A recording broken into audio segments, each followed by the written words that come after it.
Nefyn District Golf Club. Good morning.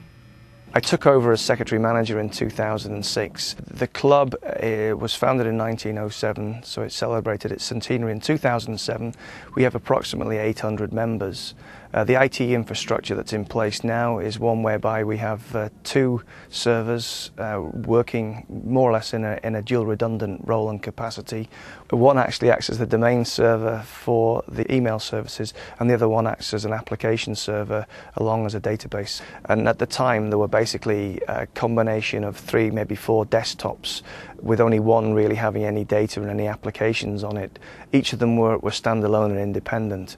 What we've done in the intervening time period is to basically install a dual redundant server configuration with thin client wherever possible, application and desktops today, where we actually have probably up to 8 desktops, all on different work groups with password protection, running a combination of different applications associated with the functional areas that the club actually has, ranging from administration, handicapping through to the pro shop.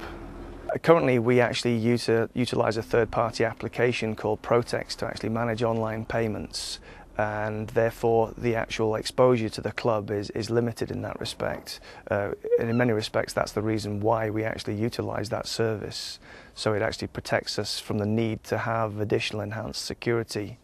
Wales has a thriving knowledge-based economy, and it's because of this which makes Wales as a nation a target from the e-criminals and from the hackers, which is why businesses must take into account this and make sure that they're taking preventative action on how to secure their systems in order to minimise the risk of anything happening to them. The threat isn't bound to one country, the threat is actually worldwide, it's international. Back in 2008 we suffered an attack, an IP attack from proxy servers, initially in Ukraine, then Brazil, and then furthermore from educational establishments in Eastern Europe. We believe what they were actually after was the actual data, and predominantly the members' data. Fortunately for us, we don't actually hold any bank account details, we just hold the main minimum contact data which is permitted under the Data Protection Act for a private members club. It took us about 14 days to actually deal with the attack. Part of the reason for it taking 14 days is we wanted to remain operational throughout, and furthermore we didn't want to lose any of the data that we had already stored, and therefore it was vitally important for us to remain operational and to maintain that data integrity throughout. Size or sector has absolutely no bearing whatsoever on whether or not a business becomes a target from e-crime. At the end of the day, hackers and e-criminals, they're out there to make money. It's not like it was 20 years ago where they were simply doing it for the fun of it. This is real business now, and they're making real money, and no business, whatever size, shape or form, should be complacent to this threat.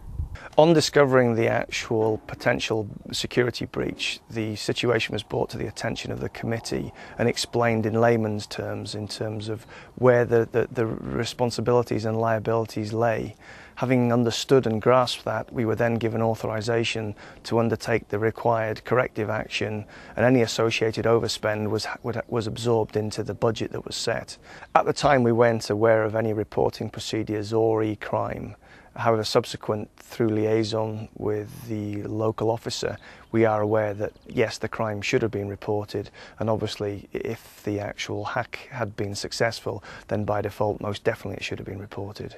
We see e-crime Wales as being a significant advantage to SME organisations. One of the initiatives we're looking to take advantage of is a full security audit, and for sure we'll be looking to take on board any findings that come out of that audit. The free ICT diagnostic service available to businesses allows them to look at their e-security issues and decide whether or not action is required.